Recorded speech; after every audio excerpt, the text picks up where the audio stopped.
Greetings and welcome to another excellent chess video. Now I'm going to show you a semi-basic pawn endgame, and one you're going to have to be able to win in your own games. The key thing about this is to try and figure out what the right moves are. Take a guess based upon what you know, and I'm going to show you these things to make this better. And I'm going to use this helpful guy, this chess coach, to show you what's going on, as you can see at the evaluation bar. So, I see what happened. Let's go here. The game was close to equal, but now white is in a losing position. Okay, he played this move to offer a trade. He was low on time. He had under a minute. I had a minute and like 20 seconds. And so I calculated this thing. The first thing I looked at here, anytime a guy wants to trade queens with me, I'm looking, what kind of an end game am I getting? Am I going to get an end game that offers chances for me to execute and win? So the first thing I thought of is, well, what if queen takes queen? I didn't like that because knight takes queen, bishop to d2 just isn't good. Watch this. I don't think this is very good for black at all. As you see, the bar corresponds to my evaluation. This is not good. It's just a little hair better than even. So this is definitely not the way to go, and I knew this. But I double checked it. So the other option would be bishop takes knight. And now he has to play queen takes queen check. If he plays pawn takes bishop, queen takes free queen. So he's got a chance to make a mistake. But always expect your opponent to play the best move. Queen takes queen check. And now king takes queen is the key move for black, because we want to get to the e4 square. Because once we get to e4, we're threatening to go to f3 or d3. So bishop takes knight, queen takes queen check, king takes queen, pawn takes bishop, and king to f5. We're going to hit this e4 square. This is the key. You've got to be aware of the possibility. All right, great move. This is the best move enforced. This is also the best move. And it's fairly easy to see, because what happens when you're in king and pawn endgames, efficiency of mobility is going to be the difference between winning and losing. So now he's got to take the bishop, obviously. And what's the best move? Look at the options. Where's the openings? The openings here are the white squares. So again, we want to go, where can my king go? If I can play king to e4, he's destroyed. It's over. This backward pawn is just devastatingly weak, and it will never get freed. And we have flank pawn moves galore. So this backwards pawn in the endgame can be extremely devastating, and it was. Great move. His move I thought was also quite good. And now I'm in the key square, and I have a commanding advantage. It's an even endgame, 7 pawns versus 7 pawns, but his structure is inferior. It's riddled full of Swiss cheese weaknesses, so he's in real trouble. This is the solid move to take the opposition. Now, what he's going to try and do is to try and hope to force me backwards so he can defend his weak square. If black ever plays king to f5, well, king to d3 or king to f3 will be excellent for him. So we're going to squeeze him out of moves. So what do you think the best move is here? There's a lot of good moves here. You know, either rook pawn would be a good move.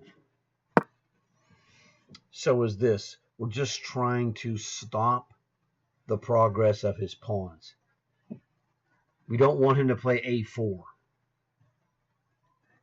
If he does, we take and weaken these pawns, and then we have different options available. So let's just look at it and see how it's going. It's pretty basic stuff. He's playing for maximum flexibility. If he goes to h4, then he opens up another weakness of g4. So here, there we go. Take the initiative. We have, look at all these moves. We have a time, delay move here, just to change the position with the opposition. We can force white to move by playing f5 or g6 or g5. Not g5 in one move, but g6, g5. Take two moves. You want to have the most move options. He's running out of moves. This is what's happening. We're going to run him out of moves because we had pawns that haven't moved on our back rank or on the pawn's back rank. So a3, the idea here is that he wants to play either a4 or b4, and we want to abuse him if he does that. We want to force him to move. Whoever forces the other king to move is going to have a devastating advantage. So if he plays b4, I'd like to play a4, but I have to be on a5 first. So this is very solid, and it's very easy to find this. You got to see this kind of thing being executed one time at least, so you've got to drift for what's going on. Okay, he is going to play. He's trying to also play as many moves to try and force me to move. But the problem he runs into here with h4 is that, let's go back and I'll show you what could. He can't really play g4 because pawn takes, and then I have g6, f5, what have you. So he plays, every move he plays is bad. It's just a matter of how bad is it. We want to maximize it. I hit him with a crusher. g5. He's got problems. I'm threatening to take on h4. If I take on h4, he takes back. f5 is, king f5 is potentially dangerous, but I have f5 free and clear. He's running out of moves. That's his problem. Now, there's more efficient, precise moves. We're winning because this position is the easy kind of position to win, and that's the key. You don't have to be extra precise in a speed game. Right now, my opponent has a little over 30 seconds. I have just under 1 minute. He's getting annihilated on the clock, and now he's crushed. He can't take because now the key move is there. Do you see what this move, why this move of f takes g5 is the best move? It's not, obviously you have to take the pawn. But the key thing is, pause the video if you need to, and I'll explain it to you in 3, 2, 1. The reason is we're threatening to play h4, making a passed pawn. We have a pawn majority here. Let's go back. We've had this pawn majority for a long time. And this is the whole reason that I play. The reason I play h5 in this position is because I have a 3 versus 2 majority. I want to make a passed pawn to jettison, to let this king capture, because the king will take this g pawn that ends up becoming the passed pawn. I just push it. He'll take it, and I'll take his e pawn and clean house like Pac-Man. So the point of h5 here is that I have a 3 versus 2 pawn majority. And once you understand this concept, it's like he's in trouble, and he's been in trouble for a very long time. I'm just trying to hold the ground on the king side. The queen side. He goes h4, which is inferior. I hit him with g5. Clearly, it's not the best move. It doesn't have to be the best move. It just has to be a winning move. And there is a difference technically in a winning move sometimes, or the best move. Many moves are going to win here. This is just the easiest to understand. And this is the thing that my father taught me. Play the win that you see. Don't try to be Superman. Don't try to be what you're not. Be what you are and be excellent at it. And I've got this guy. He's a dead man. I don't have to play the best grandmaster move every move here. I'm playing in the short time. I want to keep my things easy. Keep it simple, stupid, which is known as the KISS principle, KISS. He's dead now. It's over. The computer sees, well, you're gone. This position is unholdable for white. Magnus cannot help you because I've got the ability to make the passed pawn. Again, he comes forward. He's trying to make some action. Maybe I'll make a mistake. I want to lock him down. I could take this pawn, but if I take it, he plays C takes B4, and he'll make a passed pawn with potentially with A4. He can complicate the game. Keep it simple, stupid. You're winning. Close off the counterplay. At this position, there's nothing he can do. We're going to push H4, make a passed pawn, and then he'll have to defend the passed pawn, and we'll just clean house. He's lost, the position. It doesn't matter. Everything I play wins. B takes C4, D takes C4. I played D takes C4. It's a lot simpler. Best move. The point is I've got a protected passed pawn. Now he's double toast. I've got him on the queen side. He got him on the king side. He gambled. He knows, what he did. He knows he's losing. He just makes a move that if I make a mistake, he's got a chance. So he's hoping that I make a mistake. Okay. See, this is the best move, but he's dead. It doesn't matter what move you play. All moves lose for white. So best move, irrelevant in this position. Remember, told you, once we had this opposition, if he moves away, we move in. So if he goes king F2, we go king D3. If he goes king D2, we go king F3. I don't even have to do that. I could still just play H4 and win. So many winning moves. Crush. Locking the position. This is a protected. I've got two protected passers, one on C4, one on H4. Magnus Carlsen couldn't help you. Hey, my dad's rule number 2 is, what's he trying to do to me? He's trying to pawn queen. Okay, E5. So ask yourself the obvious question. King takes G4 is a big mistake. He plays E5, and now he's got a protected passer. Now you're still winning, but it's a little more complicated. You're getting in trouble because you're giving your advantage away. You don't get a passed pawn. I have the only passed pawns, and we're not changing that. Now, it doesn't matter. If I took G4, he goes E5. I just go king to F5, and he's toast. One of these two pawns will queen. My king will just guard his pawn. It's completely winning for black. All right, he ran out of time there. It really doesn't matter. If I play king takes G4, this is the best move.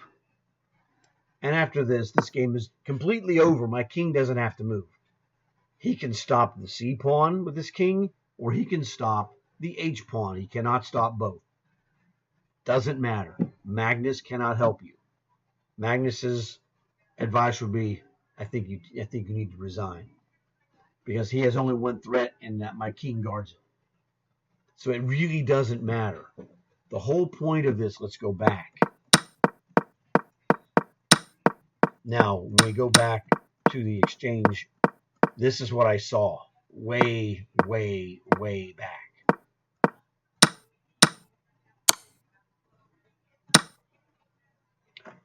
All right, he made the mistake of queen to C2. I see that bishop takes knight forces a winning king and pawn endgame, because I see queen takes queen check, king takes queen, pawn takes bishop.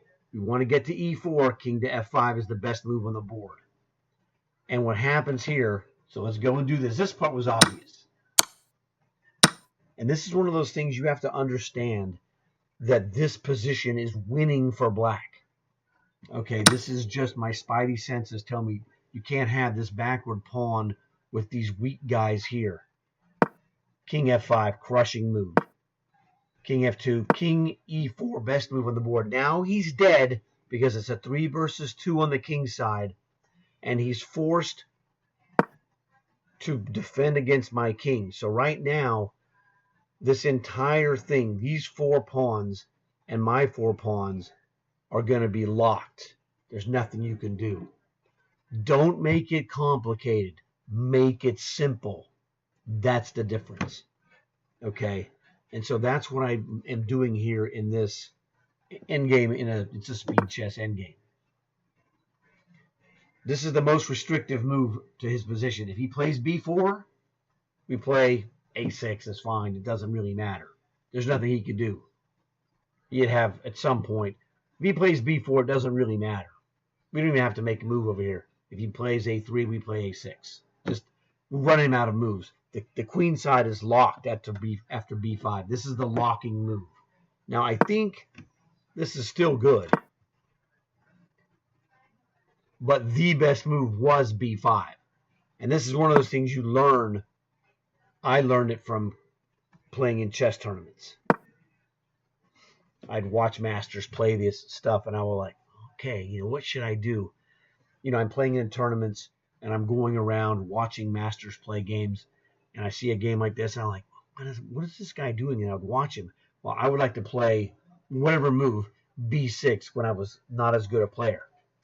And then the master would play b5, and you go, why is that move so good? And so you watch these guys, and it takes 10, 15, 20 minutes, but you're getting a free lesson from top-notch players in tournaments where it actually counts, okay? That's what the real tournaments give you. You have the dead time of when you're playing a longer, time limit game to walk around, look at the positions, see what you can see what catches your eye. There's a lot of things you don't know, but you don't know that you don't know them, because if you're of this generation, 25 or less in age, you're internet chess, where you're not going around in the tournament and watching, maybe somebody or two or three people, and you go watch your friends or your relatives or whoever, someone you met. You get along with talking with people. It's like, hey, good luck in your game, and then you come by and check it out, and they're like, okay, whatever. So there's ways to learn that you guys that are younger may not have experienced. Back in my day, there was no internet chess. It was all live action. You had to go out and do it, not sit at home, relaxing, what have you. So there's an advantage for both. In this kind of situation, you have the chess engine to give you ideas to help you get it correct. In my day, we had actual strong masters like myself and others to help the younger players, the up-and-comers, get better. Okay, so again, this entire endgame, king and pawn endgame, you now see is revolving around a king side pawn majority, 3 versus 2. I wanted you to see it, and then we go back in time and look at it from this perspective, and you see why I knew that king to e4 is winning. In the tournament game, when you're playing and I'm calculating stuff, there is no evaluation bar right here. The evaluation bar is in here, in my cap, where my brain is at. That's the key. So we're trying to maximize our options here. I think the actual best move here is actually f5. Whoops, he goes here. I think f5 is the best move.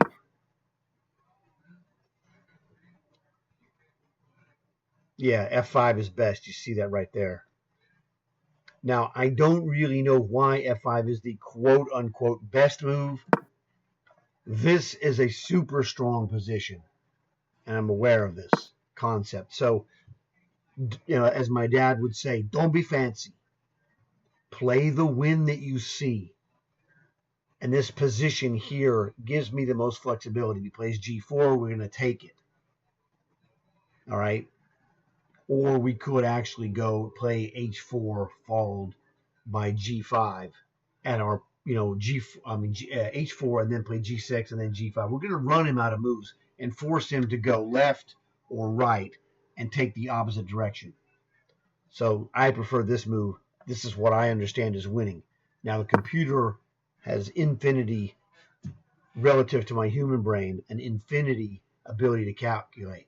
So here he's just being flexible and trying not to lose, which is smart. There's nothing wrong with that.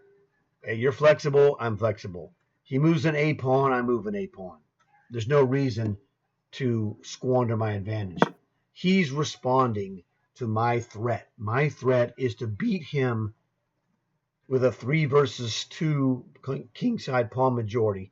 And most of you are going to look at this and go, I have never thought of this idea.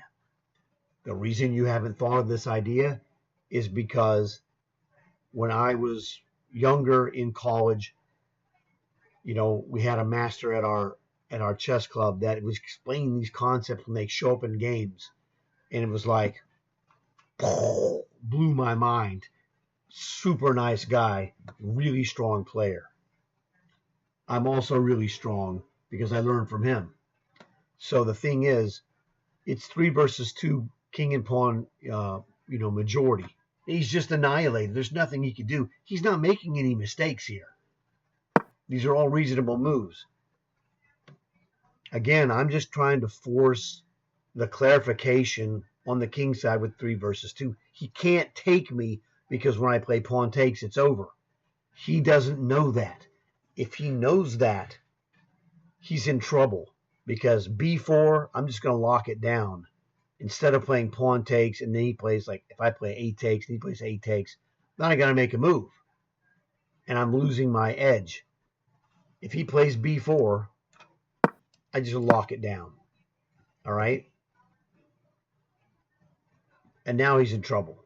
Look at this bar. The bar is killing him. So sometimes you need to take, sometimes you don't need to take. You can literally calculate this out by hand. Well, up here. We have okay. Now, my dad's rule number 2 is what's he trying to do to me? And then the flip side of that rule is what am I trying to do to him?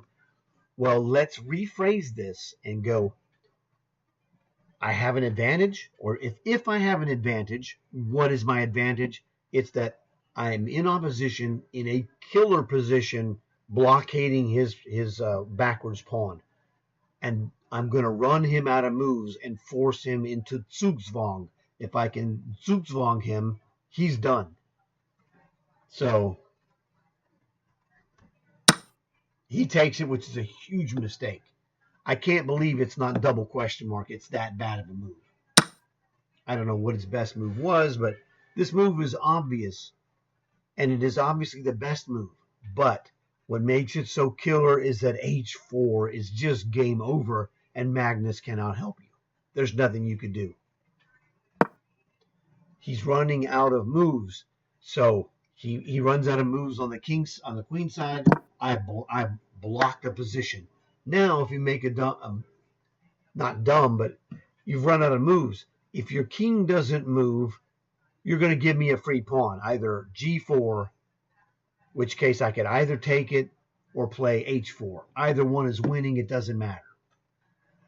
And this is one of the things you need to see this win. And then you're going, okay, I see this. It doesn't matter how much of this you learn instantly today, but you've seen this win. And the next time you see it, you're going to be a little bit better at it. And you're going to build this up over time. Chess is what is known by my studies as a slow improvement game. Slow in the time that it takes to get better. Okay? You have to learn these things by either direct experience or learning from a direct experience that someone else had, or studying it from a book or some other resource.